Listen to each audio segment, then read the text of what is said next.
Assalamualaikum warahmatullahi wabarakatuh. Selamat pagi adik-adik pembelajar hebat yang ada di rumah. Semoga saya jumpai dalam keadaan sehat walafiat tanpa kurang satu apapun. Tetap semangat ya adik-adik. Ya, untuk hari ini kita memasuki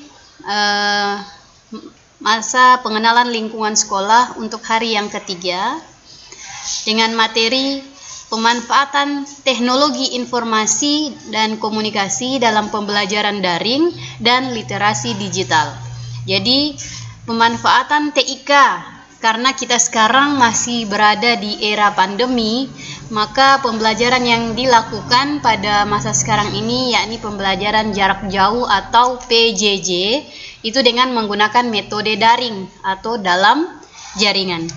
Baik, adik-adik, perkembangan TIK yang sangat pesat itu memungkinkan diterapkannya berbagai cara lebih efisien untuk belajar. Proses belajar mengajar dapat dilakukan dengan tatap muka secara daring menggunakan aplikasi-aplikasi tertentu. Hal ini menjadi salah satu solusi dalam saat pendidikan terhambat oleh biaya hingga jarak lokasi yang sangat cukup jauh. TIK adalah suatu bidang ilmu pengetahuan yang mencakup berbagai hal seperti sistem komputer, hardware, dan software, local area network atau yang biasa disebut dengan LAN, metropolitan area network atau biasa disingkat dengan MAN, sistem informasi manajemen, hingga sistem telekomunikasi. Peralatan TIK akan membantu dalam memberikan informasi secara tepat dan cepat bagi orang-orang yang membutuhkan.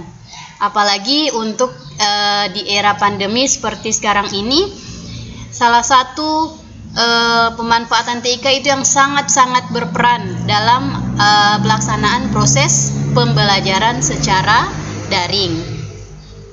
Baik,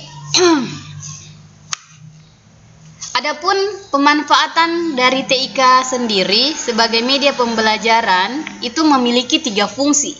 Yang pertama, teknologi berfungsi sebagai alat bantu bagi pengguna dan siswa dalam proses belajar hingga keadministrasian. Jadi fungsi yang pertama, TIK ini berfungsi untuk kita sebagai guru dan adik-adik sebagai siswa dalam proses belajar hingga proses pembuatan administrasi, baik dalam penilaian, dalam melihat absensi atau kehadiran dari adik-adik, itu sangat berfungsi, yaitu teknologi ini. Yang berikut, fungsi yang kedua, yaitu sebagai ilmu pengetahuan. Jadi di samping kita merasakan manfaatnya, kita menggunakannya, TIK ini juga itu bisa bermanfaat sebagai ilmu pengetahuan. Apalagi di era abad 21, ini adalah salah satu hal yang sangat penting yang harus adik-adik ketahui. Dan ini adalah salah satu ilmu pengetahuan yang perlu adik-adik ketahui. Dan fungsi yang ketiga adalah teknologi sebagai bahan dan alat bantu pembelajaran atau yang biasa disebut dengan literasi. Jadi untuk zaman sekarang, kalau di zaman dulu orang melakukan literasi di sini adalah membaca ya atau mencari informasi, itu menggunakan buku atau koran, majalah, dan televisi. Nah, sekarang untuk masa yang sekarang itu lebih banyak memanfaatkan teknologi sebagai alat bantu atau bahan untuk mempelajari sesuatu. Yang berikut adalah pembelajaran jarak jauh atau yang disebut dengan PJJ. Pemanfaatan TIK sebagai media pembelajaran saat ini, itu terutama dalam situasi pandemi COVID-19, yaitu menjembatani komunikasi dua arah pada jarak yang jauh. Meski di tengah pandemi, TIK ini memungkinkan guru dan para siswa tetap bisa bertatap muka menggunakan piranti atau platform TIK sehingga proses belajar mengajar itu tetap dapat dilangsungkan seperti apa yang sudah saya sampaikan di awal tadi. Yang berikut pemanfaatan aplikasi untuk proses pembelajaran khusus di SMP Negeri 12 Gorontalo. Itu adik-adik bisa lihat di sini. Media yang digunakan pada proses pembelajaran itu yang pertama adalah Facebook. Jadi kami di SMP Negeri 12 Gorontalo memilih media Facebook untuk sebagai media yang digunakan pada proses pemberian materi. Jadi guru itu menjelaskan materi yang akan diajarkan itu melalui Facebook. Nah, Facebook di sini khusus untuk kelas 7. Itu kami sudah buat grup khusus sesuai jenjang. Jadi sesuai tingkatan kelas. Di sini khusus untuk adik-adik kelas 7, silahkan adik-adik bergabung di grup Spendubel kelas 7. Jadi di Spendubel itu di grup itu ada 3 kelas, 3 jenjang. Spendubel kelas 7 untuk siswa kelas 7, Spendubel kelas 8 untuk siswa kelas 8, dan Spendubel kelas 9 untuk siswa kelas 9. Jadi adik-adik, saya ingatkan kembali, apabila adik-adik berada di tingkatan kelas 7 atau di jenjang kelas 7, maka adik-adik hanya cukup meminta atau menginvite Spendubel kelas 7. Untuk kelas 8 dan 9 itu untuk kakak-kakak kelas ya. Jadi silahkan adik-adik bergabung di Spendubel kelas 7 untuk proses pembelajaran nanti. Yang berikut, kami di SMP Negeri 12 juga menggunakan Google Classroom. Google Classroom seperti yang sudah adik-adik dapatkan di SD. Kemudian ada Zoom. Zoom ini adalah aplikasi tatap muka yang secara online ya adik-adik.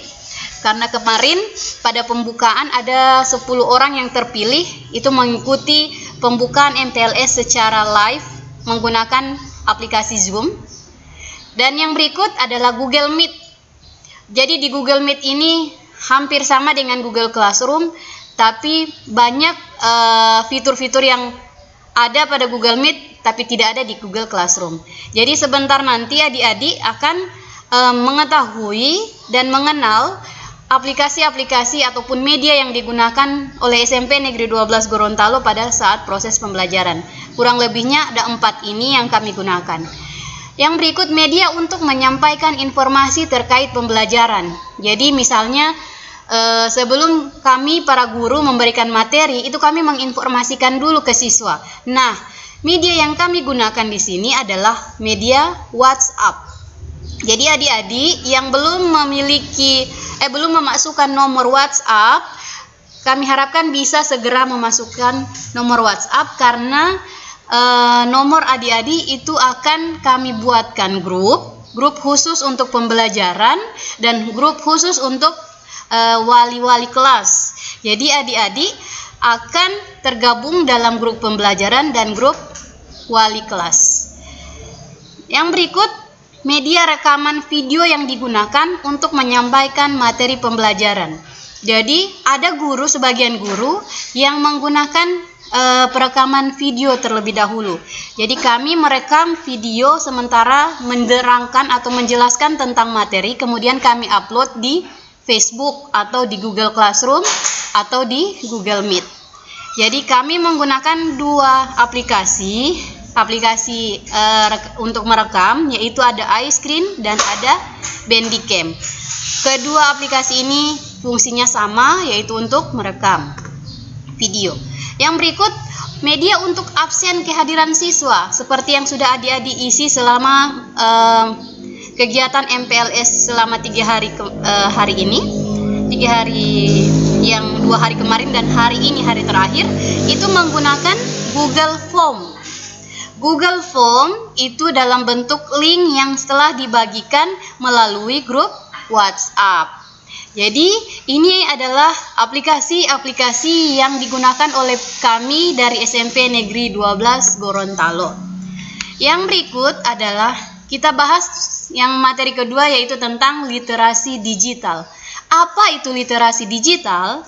Literasi digital adalah kemampuan menggunakan TIK atau Teknologi Informasi dan Komunikasi untuk menemukan, mengevaluasi, memanfaatkan, membuat, dan mengkomunikasikan konten ataupun informasi dengan kecakapan kognitif maupun teknikal. Seperti yang sudah saya sampaikan tadi ya adik-adik.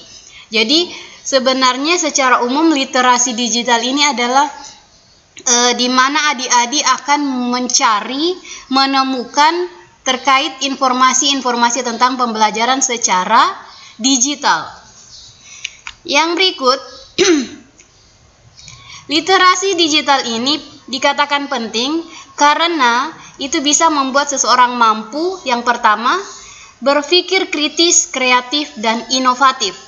Jadi, setelah adik-adik tahu apa itu literasi digital, kenapa kita harus tahu literasi digital? Karena dengan adanya literasi digital ini, kita akan mampu yang pertama berpikir kritis, kreatif, dan inovatif.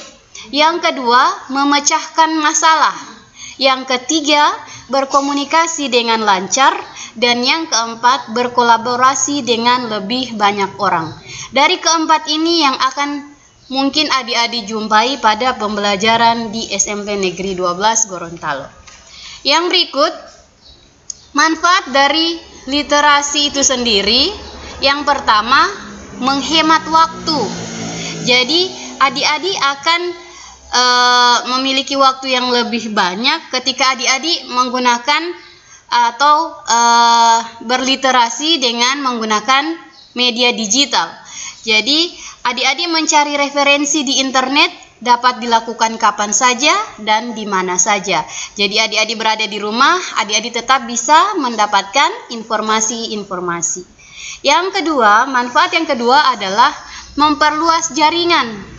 Jadi, dengan adanya literasi digital ini, adik-adik bisa menambah teman baru dari berbagai wilayah ataupun negara melalui media sosial.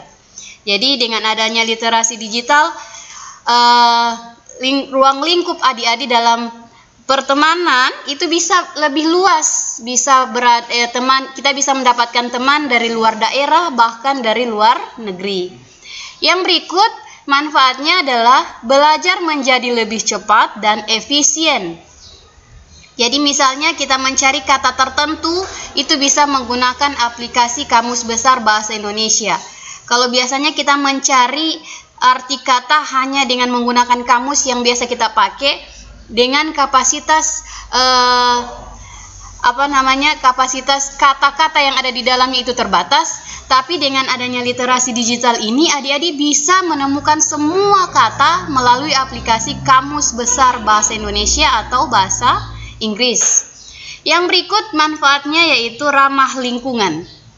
Dengan ramah lingkungan berarti menghemat kertas dengan menggunakan buku elektronik. Kita tidak perlu lagi menggunakan banyak kertas, jadi kita bisa lebih ramah terhadap lingkungan. Manfaat yang berikut, lebih hemat biaya. Banyak di website dan aplikasi gratis di internet yang menawarkan diskon. Kenapa dikatakan lebih hemat biaya? Karena ketika kita membeli buku, harganya itu bisa lebih. Sementara untuk literasi digital, itu ada beberapa yang menawarkan diskon dengan harga yang lebih relatif murah. Yang berikut, membuat keputusan yang lebih baik, yaitu mencari tahu dan membandingkan harga sebuah produk melalui internet. Ini biasanya kalau ketika kita melakukan transaksi jual beli, itu kita bisa lebih cepat mengambil keputusan karena kita bisa lihat langsung harga dari tiap barang yang akan kita beli. Jadi kita bisa membandingkan dan kita bisa lebih tahu tentang suatu barang sebelum kita melakukan transaksi. Yang berikut adalah memperoleh informasi terkini dengan cepat, yaitu mengetahui kondisi lalu lintas terkini dengan menggunakan aplikasi. Ini biasanya yang sering kita gunakan dalam memperoleh informasi terkait dengan kondisi lalu lintas seperti pada Maps. Tentu adik-adik sudah familiar dengan Maps. Jadi dengan adanya Maps, itu kita bisa tahu jalan mana yang bisa lebih cepat kita gunakan, atau jalan mana yang mungkin penggunanya banyak bisa terhindar dari kemacetan. Yang berikut, manfaat yang terakhir adalah memperkaya keterampilan. Jadi pada memperkaya keterampilan ini biasanya salah satu fungsinya yaitu pada saat kita membuat percobaan sains dengan melihat tutorial yang ada di internet. Jadi ketika kita melakukan praktek, ada sesuatu yang kita tidak ketahui, atau ketika kita ingin belajar sesuatu, itu kita bisa melihat melalui dengan cara literasi digital ini, baik melalui media YouTube dan sebagainya. Yang berikut, literasi digital itu dapat dimanfaatkan di sekolah, di masyarakat, dan di rumah. Kegiatan literasi digital di sekolah itu yang pertama, penyediaan kelas virtual sehingga siswa dapat belajar kapan saja dan di mana saja. Seperti apa yang sudah saya sampaikan tadi, bahwa di SMP Negeri 12 Gorontalo itu memiliki beberapa atau menggunakan beberapa aplikasi yang digunakan untuk proses pembelajaran. Yang kedua adalah berkomunikasi antar warga sekolah dengan menggunakan teknologi digital seperti ponsel atau email dan media sosial. Di situ ada Facebook, Instagram, WhatsApp, dan sebagainya. Dan yang terakhir, kegiatan literasi yang ada di sekolah yaitu pengarsipan digital. Yang berikut, kegiatan literasi digital yang ada di rumah, yaitu contoh, membuat dokumentasi keluarga, foto dan video. Kemudian ada menjelajahi atau browsing informasi di internet bersama anggota keluarga, menonton film di internet, dan memasak dengan menggunakan tutorial resep dari internet. Yang terakhir adalah kegiatan literasi digital di masyarakat. Yang pertama, media sosial untuk peningkatan usaha dan kewirausahaan. Jadi sekarang sudah banyak kita lihat para pedagang itu menggunakan medsos dalam menawarkan ataupun memperjualbelikan barang. Yang berikut adalah penggalangan dana sosial. Misalnya ada suatu bencana atau ada suatu kejadian yang mungkin ada beberapa orang yang bisa menggunakan media sosial atau menggunakan media literasi digital ini untuk menggalang dana sosial. Jadi mereka bisa menggunakan media-media tertentu untuk mempublikasikan tentang sebuah kejadian untuk dengan tujuan untuk mengumpulkan atau menggalang dana. Yang berikut, menggunakan petisi daring atau online untuk kontrol sosial, dan yang terakhir adalah mencari pekerjaan. Jadi inilah terkait dengan literasi digital. Semoga adik-adik paham tentang apa itu literasi digital dan pemanfaatan dari TIK khusus untuk SMP Negeri 12 Gorontalo seperti apa yang sudah saya sampaikan. Dan saya harap adik-adik tetap belajar, tetap semangat meski kita berada di era pandemi seperti sekarang ini. Adik-adik tetap bisa kreatif, inovatif dalam mempelajari segala sesuatu hal yang baru. Semangat belajar. Dan jangan lupa untuk tetap memperhatikan prokes, protokol kesehatan agar kita terhindar dari COVID-19. Insya Allah, amin. Baik, hanya inilah yang dapat saya sampaikan. Lebih dan kurangnya saya mohon maaf. Wabillahi taufiq wal hidayah. Wassalamualaikum warahmatullahi wabarakatuh.